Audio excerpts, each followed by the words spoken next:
안녕하세요, 아이리님. 오늘은 일요일입니다. 오늘 이하영님이 추천한 예전에 읽다가 죄송해요. 중단을 했던 책인데 한번 읽어보도록 하겠습니다. 자, 스트레스 없는 평온한 삶을 살아라. 걱정은 정신적 불안감의 표시입니다. 우리 능력이 제한되어 있으며 우리가 불안해지고 불행해질 거라고 마음 깊이 믿는다면 믿음이 부족한 것입니다. 진정으로 신을 믿는 사람은 어떤 것에 대해서는 걱정할 이유가 없습니다. 스트레스 없는 평온한 삶을 살려는 의도를 실현하는 것은 당신의 가장 위대한 운명을 현시하는 방법 중 하나입니다. 우리가 이곳에 존재하도록 의도되었을 때 근원은 우리가 이 땅에서 행복하고 즐거운 경험을 하길 바랐을 것입니다. 기쁘고 행복한 상태라면 당신은 순수하고 창조적이며 더없이 행복하고 따지지 않는 기쁨으로 가득 찬 그 의도의 진정한 상태로 돌아온 것입니다. 당신이 창조된 자연스러운 상태는 건강과 행복이 있는 웰빙을 느끼는 상태입니다. 이 장은 당신이 이 자연스러운 상태에 접근하고 이 상태로 돌아가는 것에 관한 장입니다. 당신은 평화롭고 즐거운 근원에서 창조되었습니다. 당신이 활기차고 기쁘다며 모든 것과 평화로운 관계에 있다는 평화롭다, 즐겁다 이 두 감정이네요. 그쵸? 지금 평화롭지가 않아요. 그쵸? 당신은 이렇게 살도록 의도되었고 당신의 생각과 감정, 행동은 조화를 이루도록 예정되었습니다. 기쁠 때 당신의 삶의 모든 면에서 충족감을 느끼고 용기가 납니다. 간단히 말해 불안과 스트레스에서 자유로워지는 것이 의도의 영역과 함께 기쁨에 이르는 길입니다. 행복하고 기뻐하며 삶의 충만감과 목적의식을 느끼는 순간 만물을 창조하는 의도의 보편적 정신과 일치하게 됩니다. 스트레스와 불안이 가득하고 절망과 우울함이 들며 안정제가 필요한 삶에는 자유로운 것이 없습니다. 당신을 자유로운 상태에 있지 못하게 합니다. 믿든 안 믿든 당신에게는 당신이 원하는 스트레스 없는 평온한 삶을 만들어낼 힘이 있습니다. 당신은 이 힘을 이용해서 불안 혹은 평온을 끌어당길 수 있습니다. 의도의 일곱 얼굴과 조화를 이룰 때 당신은 만물의 근원에 접근할 스트레스를 받지 않고 평온하고자 하는 당신의 의도를 실현할 수 있다. 잘 살고 있다는 감정을 갖는 것이 자연스러운 일이라면 우리는 왜 그토록 많은 불편함과 긴장을 느낄까요? 이 질문에 대한 답이 당신이 갈망하는 평화로운 삶의 일에는 비결을 알려줄 것입니다. 잘 살고 있다는 감정을 갖는 것이 자연스러운 일이라면 우리는 왜 그토록 많은 불편함과 긴장을 느낄까요? 이 질문에 대한 답이 당신이 갈망하는 평화로운 삶에 이르는 비결을 알려줄 것입니다. 스트레스는 자아의 갈망입니다.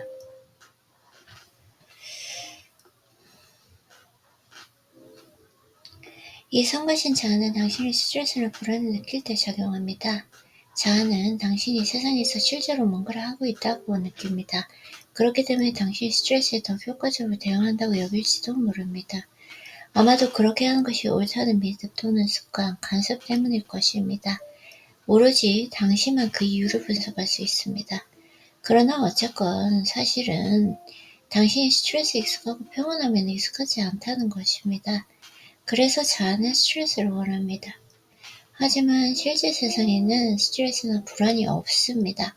이런 것이 존재한다는 그 거짓 믿음을 만든 것이 당신의 생각입니다.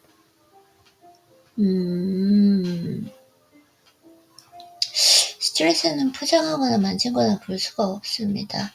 단지 스트레스 가득한 생각에 열중한 사람들만 존재합니다. 우리가 스트레스 가득한 생각을 할 때 몸에서는 유용한 메시지를 주의를 끄는 신호 같은 반응을 이끌어낸다. 우리는 스트레스가 마치 세상에 존재하며 우리를 공격하는 무언가인 것처럼 말합니다. 불안이 전투원이라도 되는 듯 불안이 나를 돕고 있어 라는 식으로 말합니다. 그러나 외부의 힘이나 개체가 당신을 공격한 결과 스트레스가 나타나는 경우는 매우 드뭅니다. 스트레스는 의도와의 연결고리가 약해지거나 나타난 결과입니다. 당신은 평화이자 기쁨입니다. 그러나 자아가 당신의 삶을 지배하도록 허락했습니다. 다음은 자아에서 비롯된 스트레스를 끌어당기는 생각입니다. 행복한 것보다 내가 원하는 것이 더 중요하다. 이기는 것이 최고다. 오 마이 갓. 오케이. 다음에 소개하는 너무 심각해지지 않고 마음을 편안하게 방법. 살면서 스트레스, 압박, 불안을 맞이했을 때 스스로 스트레스 주는 생각을. 오케이. 스트레스가 있는 곳에 의도를 끌어오라. 어느 때든 의도의 힘을 가져와서 스트레스의 가능성을 제거함으로써 내가 어떻게 이 전략을 사용했는지 몇 가지 예를 들어보겠습니다. 각각의 상황에서 나는 보편적 의도와 영역을 저항을 최소화하는 법?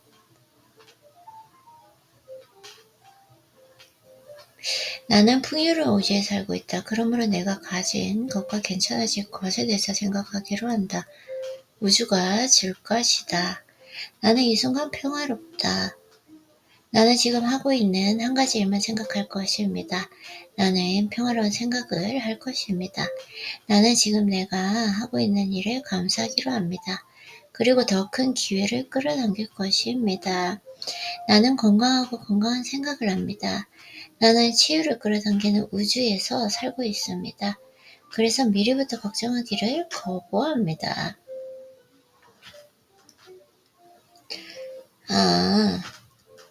나는 좋은 느낌을 주는 생각을 하기로 선택합니다. 나는 건강하고 건강한 생각을 합니다. 나는 치유를 끌어당기는 우주에서 삽니다. 그래서 미래부터 걱정하길 거부합니다. 나는 좋은 느낌을 주는 생각을 하기로 선택합니다. 이런 생각은 도움이 필요한 가족에 희망을 줄 것입니다. 나는 모든 사람이 같은 경험을 하는 세계에 살고 있지 않습니다. 나는 행복해질 것이고 행복을 느낌으로써 다른 사람들의 고통, 기분 나빠한다고 해서 이런 상황이 바뀌지는 않습니다. 사랑의 근원과 조화를 이룬다면 내 삶에 사랑이 돌아올 것이라고 믿습니다. 나는 지금 행복해지고 놓친 것이 아니라 가진 것에 초점을 맞추기로 선택합니다. 의도를 현실로 만들어라. 기쁜 상태가 자유로운 상태임을 명심하십시오. 당신은 기쁨과 사랑의 결과물입니다. 그러므로 이러한 감정을 느끼는 것이 자연스럽습니다. 당신 특히 주변 사람들과 사건이 낮은 에너지 상태일 때 기분 나빠지고 불안해하거나 심지어 우울감을 느끼는 것이 자연스럽다고 믿어왔습니다. 필요할 때마다 자주 이런 말을 떠올리십시오. 나는 평화와 기쁨에서부터 왔습니다. 나는 꿈과 갈망을 실현하기 위해서 내가 유래된 의도와 조화를 이루어야 합니다. 나는 나의 자연스러운 상태에 머물기로 합니다. 불안하고 스트레스 받고 우울하고 두려워할 때마다 당신이 자연스러운 상태를 포기하는 것이다. 세상이 아니라 내가 하는 생각이 스트레스를 일으킨다. 나의 생각이 몸의 스트레스 반응을 활성화합니다.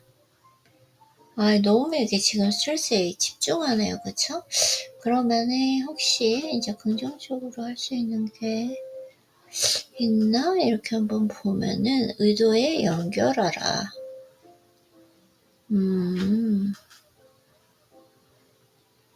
의도와의 연결. 의도의 영역에 연결된 사람의 모습.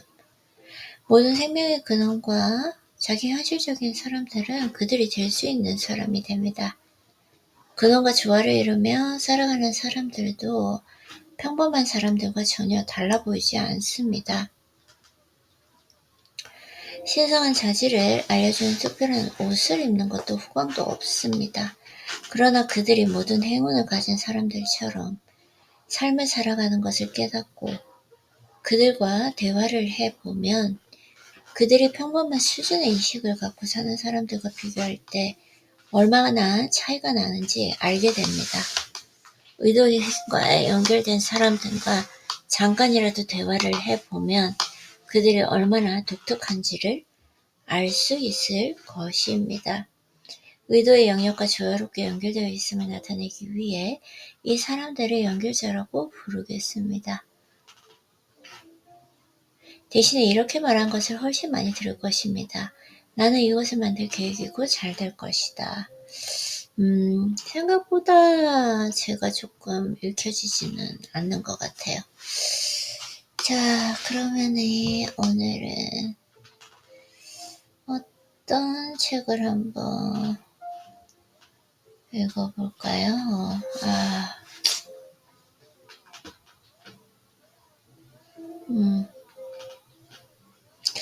원인과 결과의 법칙, 레이브, 밥 프록터. 어떤 걸 한번 읽어볼까요? 토니 로빈스. 사람은 생각하는 대로 된다. 로리 나이팅게일. 이 책 같은 경우에는 네폴리언 힐. 이거 한번 해볼게요.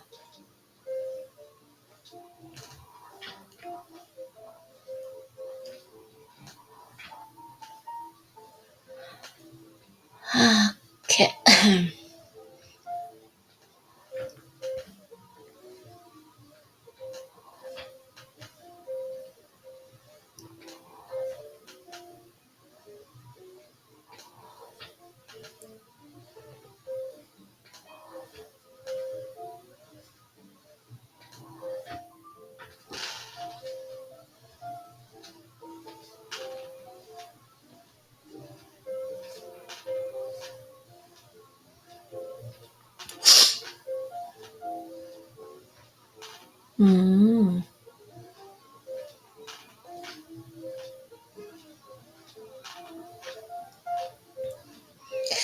왜 이렇게 자기 마음대로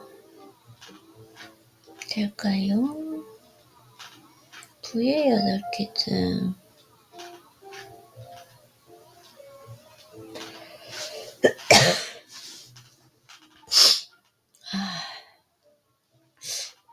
나폴레온 힐, Keys to Success. 이 책 읽은 것 같기도 하고,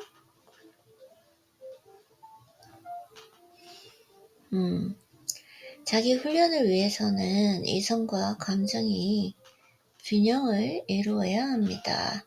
이 말은 의사결정을 내리기 전에 감정과 이성을 모두 살펴야 한다는 뜻입니다. 때로는 감정을 뒤로하고 이성만을 따라야 할 때가 있는가 하면 어느 정도 이성적인 판단을 고려하되 감정을 우선해야 할 경우도 있습니다. 중요한 것은 중용이다. 이 책을 다 읽었는지 모르겠어요. 감정은 절제하고 관리해야지 없애버려서는 안 됩니다. 게다가 없앨 수도 없습니다.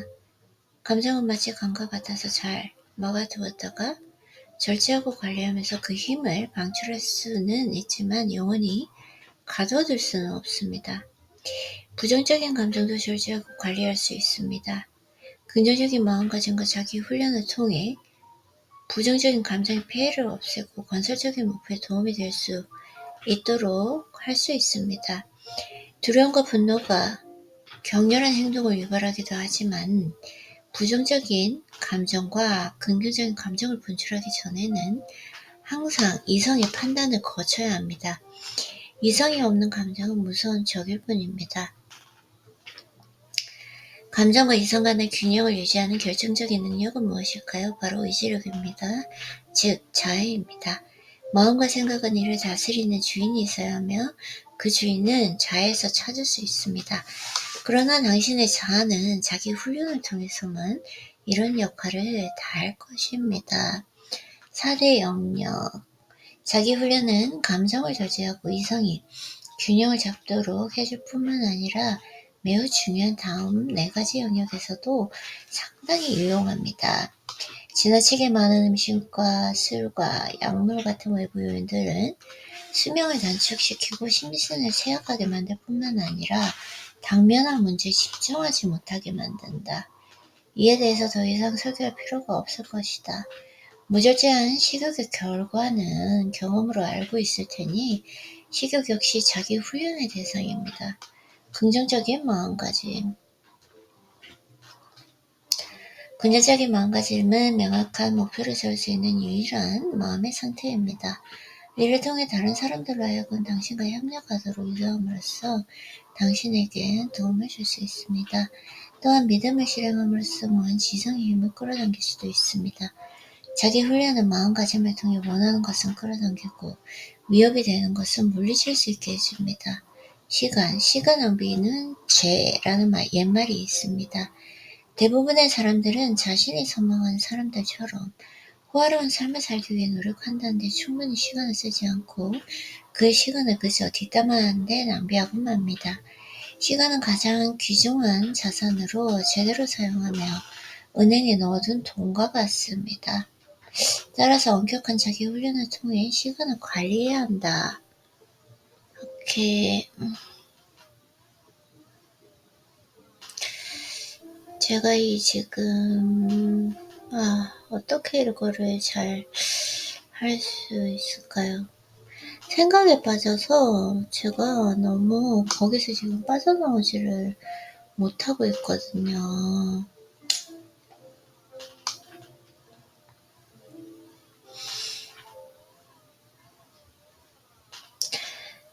사랑하는 이와의 관계 속 지켜야 하는 작은 것들. 사실 모든 일에는 좋고 나쁨의 구분이 없다. 다만 슬픔을 느끼게 된 슬픈 감정을 바탕으로 모든 일을 해석하기 마련입니다. 많은 사람이 사건이 발생하면 감정이 뒤따라 생긴다고 여기지만 실제로는 감정과 기분이 일보다 앞서 일어납니다.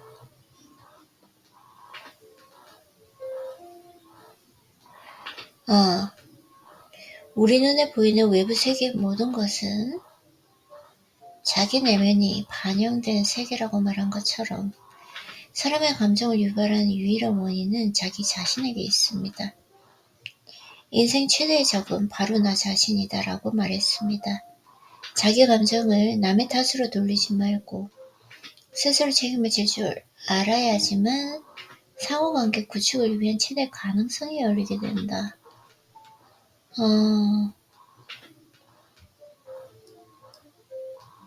인생 최대의 적은 바로 나 자신이다. 나와 내 남편이 꽤 오랜 기간 이상 관계를 유지했습니다. 내가 무슨 말을 하든지 남편은 나와 다른 의견을 내놓았고 마찬가지로 남편이 무슨 말을 하든 나는 그와 반대 의견을 제시했다.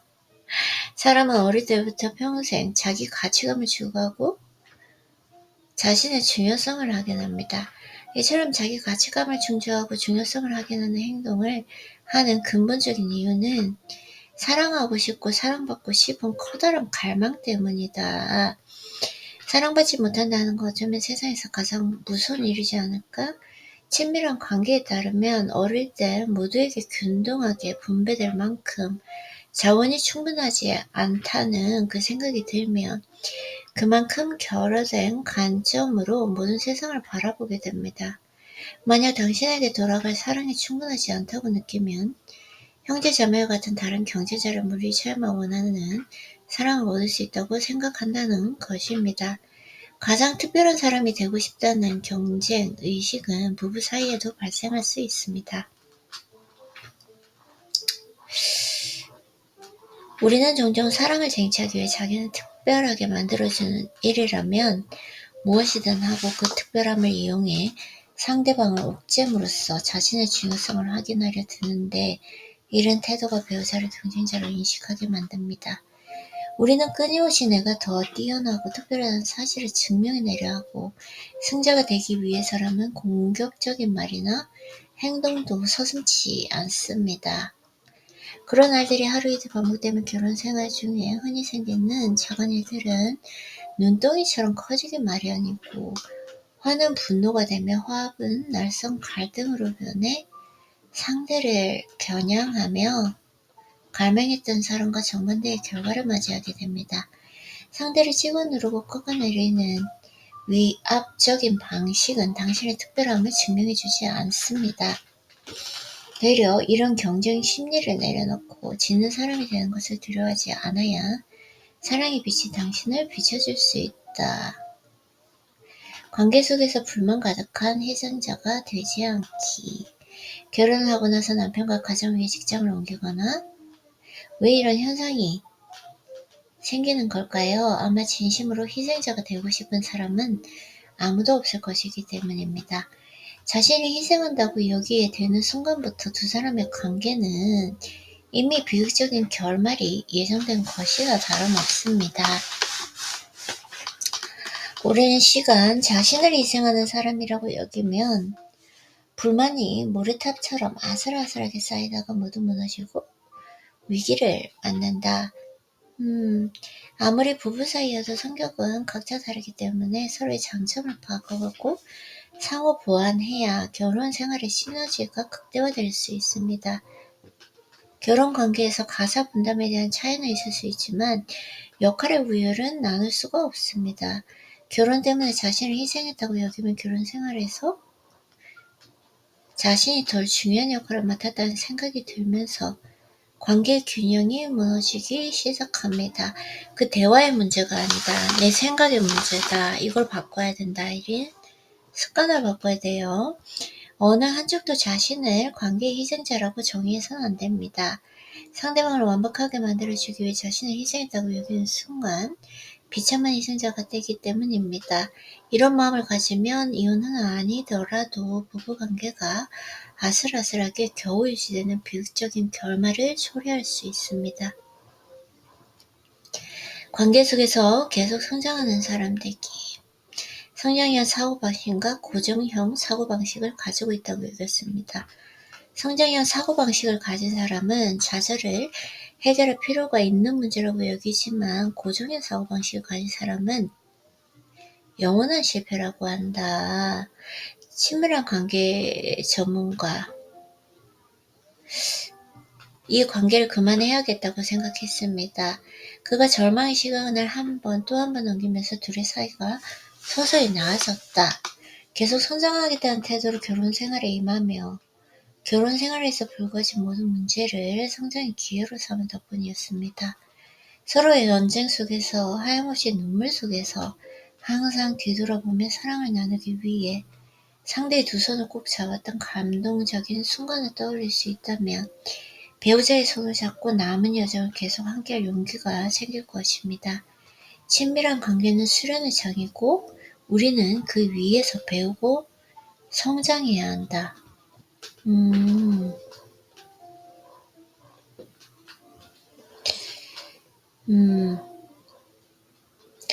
감정을 소년처럼 변론하지 않는 것이야말로 최고의 변론. 일론 머스크는 나는 이제 다른 사람과 논쟁하지 않아요. 다들 자기가 아는 수준에서만 생각하기 때문이죠. 전 이제 누군가 2 더하기 2가 10이라고 하면 정확해요. 정말 대단하군요. 라고 말할 수 있습니다. 나도 이제 연륜이 쌓이는지 머스크의 말이 점점 옳게 느껴집니다. 갈등이 있어도 화내지 않고 승패와 시비를 가리지 않는 것이야말로 이 세상을 살아가는 큰 지혜가 아닐까요?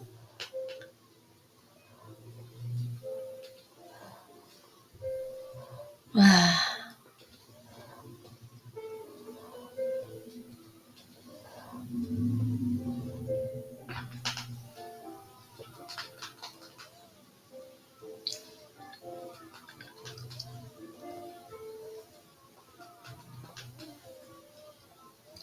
침묵, 인성을 품은 지혜. 화가 앙리 루소에 관한 다양한 일화가 있습니다. 그는 어릴 때부터 그림 그리는 것을 무척이나 좋아했습니다. 한 번은 그리기에 몰두한 나머지 화로에 장작을 넣어야 한다는 사실을 잊어버렸습니다. 집에 돌아온 아버지는 이미 불이 꺼진 화로를 보고 화가 나서 그의 붓과 도화지를 밖으로 던져버렸습니다. 그래도 루소는 울지 않았습니다. 대신 아버지가 시킨 일을 다 하고 나서 몰래 밖으로 달려가 볶아 바지를 주었습니다. 성인이 된 그는 파리 세관에 입사해 사무실을 배정받았습니다. 그런데 그는 사무실을 화실처럼 여기며 그리기만 열중했습니다. 그런 행동은 결국 상사의 화를 불렀습니다. 루스의 북과 도화지는 또다시 쓰레기통에 처박혔고 그는 해고를 당했습니다. 그는 해명이나 용서를 구한 대신 내가 허리 굽혀 죽은 것은 부시였지만 내가 지킨 것은 나의 존엄성과 꿈이었다. 루소처럼 재기 넘치는 사람이 선택하는 그 침묵은 자신의 꿈과 권리에 대한 포기가 아니라 더 높은 효율의 처리 방식일 수 있습니다. 아인슈타인은 이성의 침묵 속에서 우리가 가장 훌륭한 지혜를 얻는다라고 했습니다. 세상에서 가장 강력한 것은 시끌벅적한 맹세가 아니라 소리 없는 침묵입니다. 침묵은 때로 연약함이나 유약함이 아닌 자신의 뛰어난 능력을 바탕으로 한 이성적이고 성숙한 대응 방식을 의미한다. 맞아요. 침묵. 도량을 넓히는 방법, 변론하지 않기. 장자는 대변, 불변이라 하여 변론하지 않는 것이야말로 최고의 변론이라고 했습니다. 대개 논쟁은 시간과 에너지를 소모하고 서로의 감정을 상하게 만듭니다. 그러나 변론과 언쟁을 하지 않는 것이 인생 최고의 지혜일 수 있습니다. 뉴욕의 부동산 중개 윌리엄 하나는 중개인의 최대 금기사항은 고객과의 논쟁입니다. 논쟁은 경쟁의 일종인데 경쟁에서 지고 싶은 사람은 아무도 없기 때문입니다. 언쟁은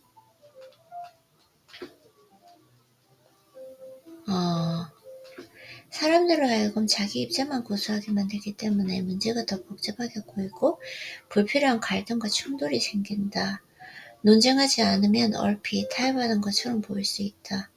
그런데 사실 논쟁하지 않으면 그 사람의 기쁨과 타인을 용서할 줄 아는 그 마음의 도량이 드러난다.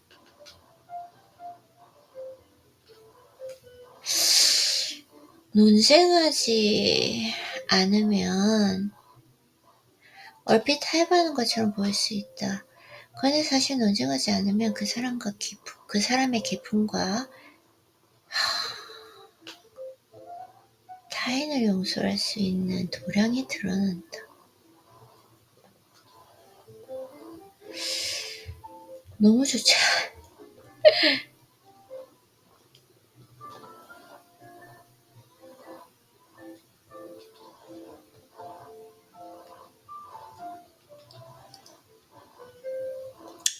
논쟁일까요? 아니면 모르겠어요.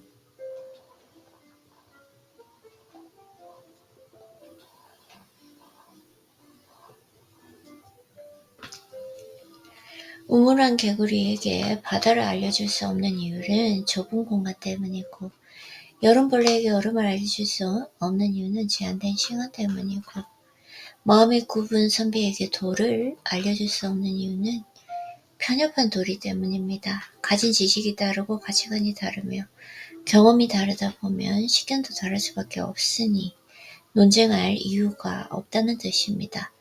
어른이라면 자신의 반발심을 자제하고 모든 것을 온화한 태도로 대하며 넓은 도량으로 이를 품을 줄 알아야 합니다.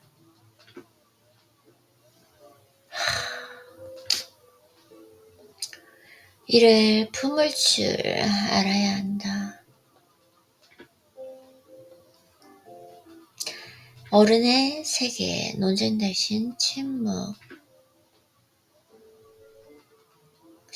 어른의 세계, 논쟁 대신 침묵.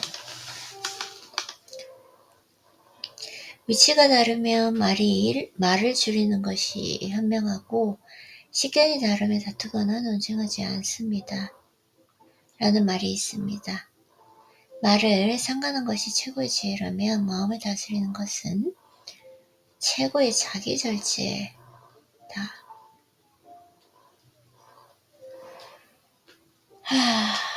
참. 침묵과 자기절제가 깊은 삶의 지혜를 반영한 것이라면 언젠가 변론을 하지 않은 것.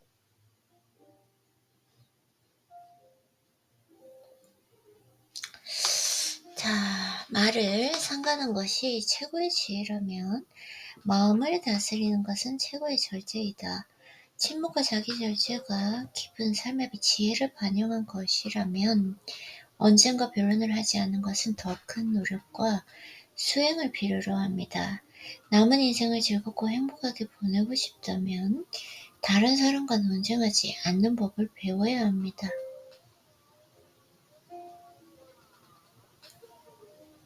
남은 인생을 즐겁고 행복하게 보내고 싶다면 다른 사람과 논쟁하지 않는 법을 배워야 한다.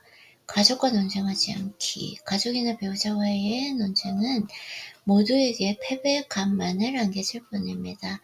우리가 성숙해지고 부모님의 잔소리도 자존심을 내려놓은 채 조용히 들을 수 있고 가장 사랑하는 사람들의 최고의 성품으로 대할 수 있게 됩니다. 사랑하는 사람과 논쟁하지 않기. 중국의 극작가 양장은 자신이 져서 우리 세대에 이런 말을 남겼습니다. 그녀는 첸중수 작가와 크루즈 여행을 하던 중 프랑스 단에 녹음을 넣고 생각실했습니다. 양장도 질세라 반격을 최선을 다했습니다. 결국 그들은 크루즈에 동승한 다른 프랑스 부인에게 판단을 부탁했습니다. 결과는 양장의 승, 첸중수의 패였습니다. 양장이 말했습니다. 이겼는데도 찝찝하고 즐겁지 않았어요. 그들은 아무리 의견이 생겨도 함부로 언쟁하지 않는다고 합니다. 부부간의 말다툼은 가정의 불화로 이어집니다. 결혼 생활은 전쟁이 아닙니다. 정말로 중요한 것은 서로의 감정과 화목감이지 옳고 그름이나 맞고 틀리고는 크게 중요하지 않습니다. 애정이 있는 결혼 생활에는 승자와 패자도 없다는 점을 기억해야 한다. 친구와 논쟁하지 않기. 연파는 연상녀의 지위가 자신보다 높다는 사실에 불안을 품고 사사건건 그에게 척을 졌고 나라의 안위를 생각한 안상녀는 연파와의 충돌을 최대한 피해 다녔습니다. 훗날 자신의 실수를 깨달은 연파가 연상에게 벌을 받기를 하며 용서를 구하고 나서 둘은 진정한 벗이 되었습니다. 도덕경에 오직 논쟁하지 않기에 천하에 그와 논쟁할 수 있는 자가 없다.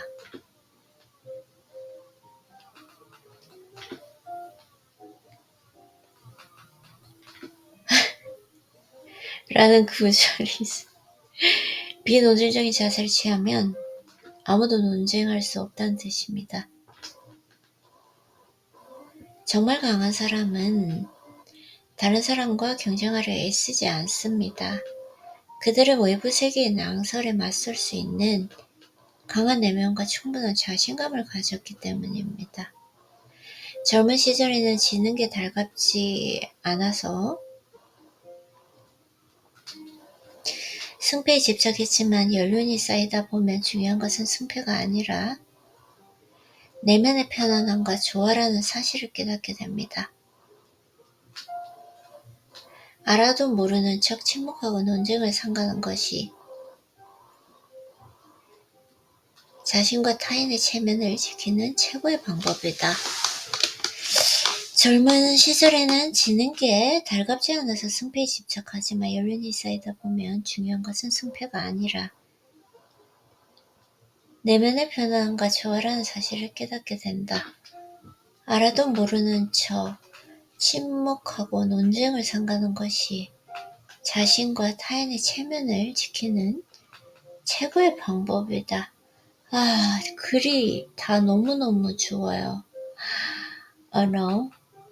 I'm sure with the text. Okay, clipboard. 너무 좋은 것 같아요, 글이. 참,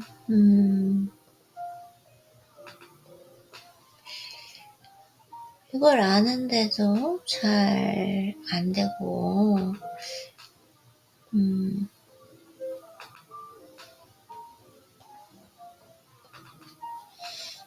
자,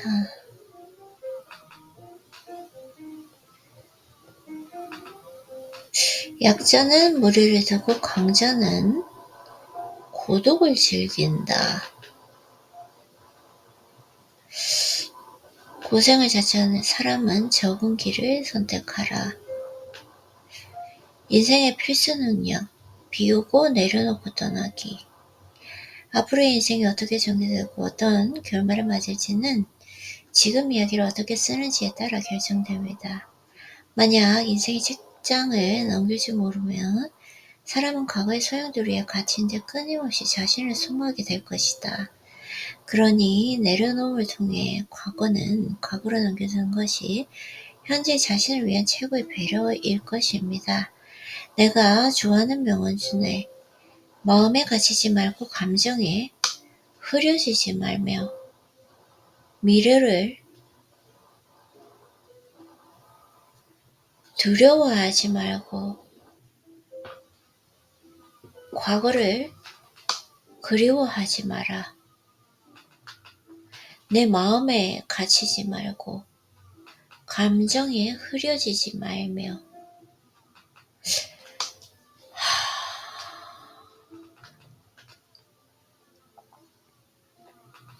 너무 좋지 않나요?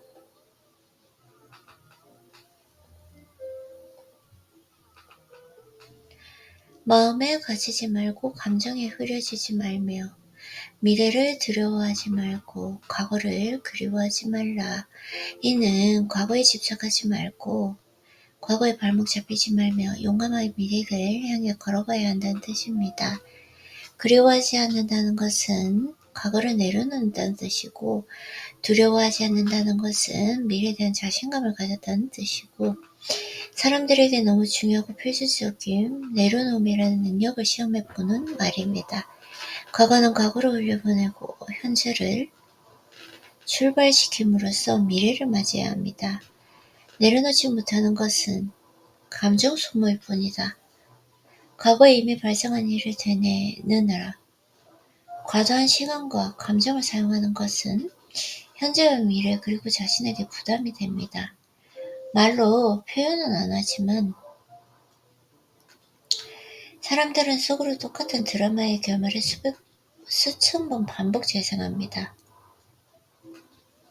드라마는 진짜 끝나지만 머릿속에는 여전히 상영되고 있는 것입니다. 라는 표현을 통해서 사람들이 감정 소모를 하는 이유가 내면의 드라마라고 설명했습니다. 과거에 이미 끝난 일을 내려놓지 못하고 속으로 끊임없이 되뇌이는 행동은 침묵 속에서 자신을 소모하게 만듭니다.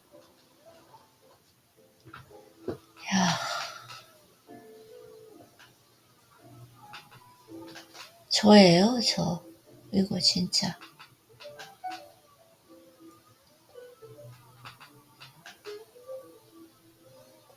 계속 드라마.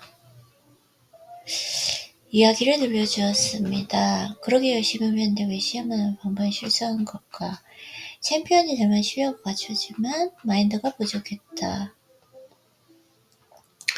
세상에는 생각만으로 예상할 수 없는 일들이 너무나 많고 인생의 길은 스스로 걸어가야만 알 수가 있습니다.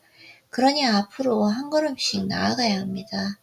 그러다 보면 언젠가 새로운 상황이 펼쳐질 것이다. 인생의 길 위에서 우리에게 가장 좋은 방법은 앞만 보고 뒤돌아보지 않는 것이다. 인생의 길은 언제나 앞으로 펼쳐집니다. 앞으로 나아가야만 과거의 감정과 속박에서 벗어날 수 있다.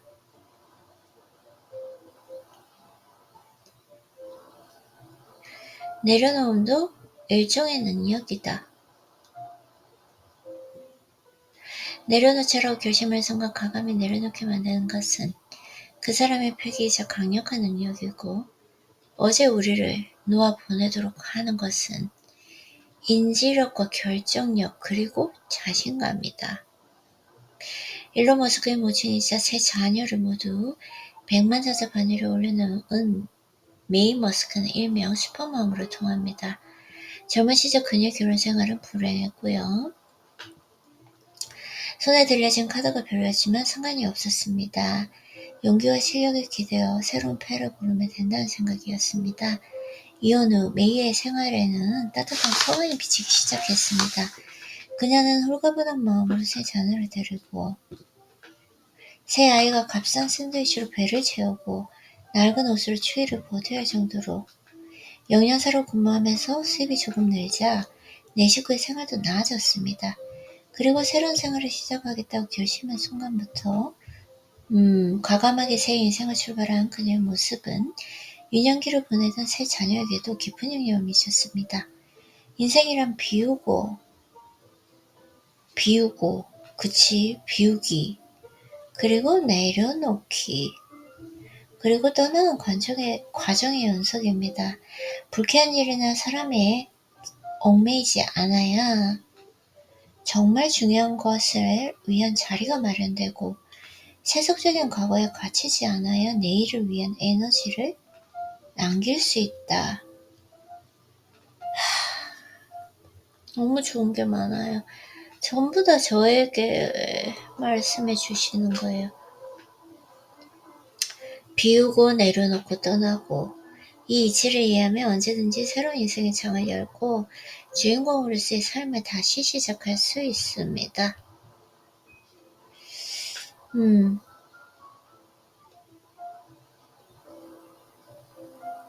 복잡함에서 단순함을 찾아가 인생의 후반전. 삶의 지혜는 중요하지 않은 것을 조금씩 치우고 비워내며 가장 중요한 것을 남기는 데에 있습니다.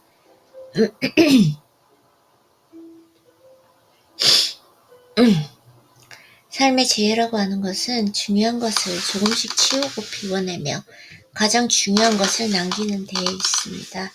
삶이 힘들게 느껴지는 이유는 어떤 것이 더 중요하고 덜 중요한지를 구분하지 못하고 인생의 취사 선택을 어떻게 하는지 잘 모르기 때문입니다.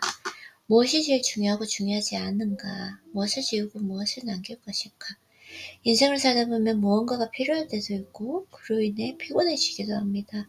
우리의 모든 행동은 자기 내면의 즐거움과 인생의 아름다운 경험을 위한 것인데도 말입니다. 맞아요. 항상 치우고 비워내고 중요한 것을 남기는 데 있다. 맞아요. 그러네요. 맞아요. 치워내고 비워내고 중요한 것을 남긴다. 내가 항상 치우고 비워내고 중요한 것을 남기고 있는가? 간결한 내면과 적당한 이기심을 유지하는 법을 배우고 간결한 내면 그리고 적당한 이기심을 유지하는 법을 배우고 자신을 피곤하게 만드는 욕망과 불안과 과거를 모두 걸러내고 제거하며 다른 사람을 도울 때도 자신의 즐거움이 우선되어야 편안하고 자유로우면서도 지치지 않은 삶을 영위할 수 있다. 단순하게 살기. 나는 진지한 삶보다 단순한 삶을 추구한다. 단순한 삶. 인생의 전반전이 단순함에서 복잡함을 추구하는 그 성장의 과정이라면 단순함에서 복잡함을 추구하는 성장의 과정이라면 후반전은 복잡함에서 단순함을 찾아가는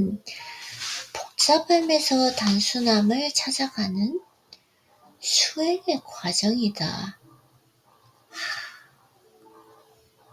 사는 게 힘들다고 토로하는 사람들 대부분은 정말 삶이 힘들다기보다는 지나치게 많은 생각이 사로잡혀 있는 경우가 많습니다. 이들은 동료 사이의 가벼운 농담이나 무의미한 타인의 시선에도 오랜 시간 괴로워하거나 작은 실수를 저질렀을 때 다른 사람들은 전혀 신경 쓰지 않는데도 자불안성으로 불안해합니다. 또 다른 사람들은 중요하지 않다며 대수롭지 않게 넘기는 일을 혼자서만 전전긍긍할 때도 있다. 이게 토로하는 게 생각이 많아서이다. 맞아요. 필요한 데 에너지를 써야 되는데 말이죠. 생각이 많은 사람은 피곤하고 걱정하지 않은 사람은 아무렇지 않다. 라는 구절처럼 말입니다. 소소한 일을 앞두고 생각이 많아지면 불안하고 중요한 일을 앞두고 생각이 많아지면 부담감을 이겨내기가 어렵습니다. 좋은 일을 앞두고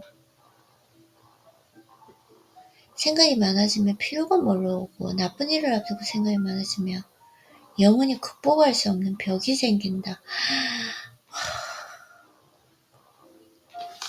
인생이 피곤한 이유는 생각을 지나치게 많이 그리고 복잡하게 했기 때문입니다. 모든 일을 단순하게 생각하고 즐기면 삶이 덜 피곤합니다. 이를 위해서는 생각을 간소화하고 복잡한 문제를 단순화하여 타인과의 마찰을 줄이고 마음대로 생각하는 행동을 멈추며 자신에 대한 의심을 거두어야 합니다. 단순하게 생각해야 생활이 즐거워지고 생활이 단순해야 인생이 수월해진다는 점을 명심해야 한다. 맞아요. 이 진짜 중요한 거예요. 조금은 이기적인 것도 괜찮아. 다른 사람에게 밉보일까봐 시키는 일을 거절하지 못하고 무조건 받아들이는 경험 이게 없어요. 항상 다른 사람부터 생각하고 그들을 실망시키고 싶지 않다는 생각에 상대에게 양보하다 보면 힘들어지는 것 결국 자기 자신이다. 삶이 즐겁지 않다고 느껴지는 이유는 지나치게 남을 신경 쓰기 때문인 경우가 많습니다. 이번 생을 편안하게 살고 싶다면 3가지 마지노선과 5개의 원칙을 정해놓고 다소 이기적으로 행동해야 합니다. 타인에게 피해가 가지 않는 선에서 자기 생각과 필요에 더 큰 관심을 가지고 마음의 소리를 경청해야 한다는 의미입니다. 센 척은 그만, 약한 티 내기, 지나친 고집은 금물, 잊어버리는 법을 배우자. 19은 생각대로 되지 않은 게 인생이다 라는 말이 있습니다. 우리가 걷는 모든 걸음에는 득과 실이 담겨있고 우리가 겪는 모든 일은 아쉬움을 남깁니다.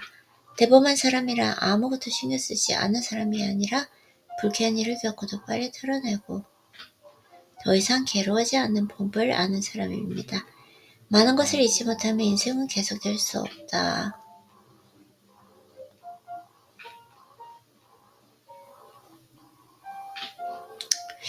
삶이 계속되려면 과거는 내려놓아야 합니다.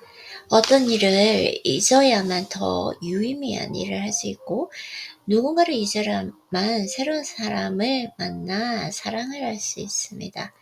나이가 들수록 망각은 어쩌면 인생의 지혜가 아닐까 하는 생각을 하게 됩니다. 망각. 인생의 지혜다. 누군가 세월은 사람에게 관대하지 않습니다. 잊어버리는 것만이 최고의 지혜다. 라고 한 것처럼 번뇌를 잊으면 즐거움이 제자리를 찾고 원한을 잊으면 가슴속맥에 선함이 자라고 고통을 잊으면 행복한 삶이 돌아온다. 잊어버리듯 까먹지 말고 관대하되 어리석게 굴지 않으며 항상 미소를 머금은 얼굴로 과거에 대한 집착과 미래에 대한 걱정을 떨쳐버리길 바랍니다. 잊어버리듯 까먹지 않고 관대하되 어리석게 굴지 않으며 항상 미소를 머금은 얼굴로 과거에 대한 집착과 미래에 대한 걱정을 떨쳐내버리기를 바란다. 네, 이렇게 오늘 독서노트 해보고 정말 저에게 너무나 도움이 되는 내용이었고 마음이 많이 편안해졌어요. 네, 수고했어요, 아이린님.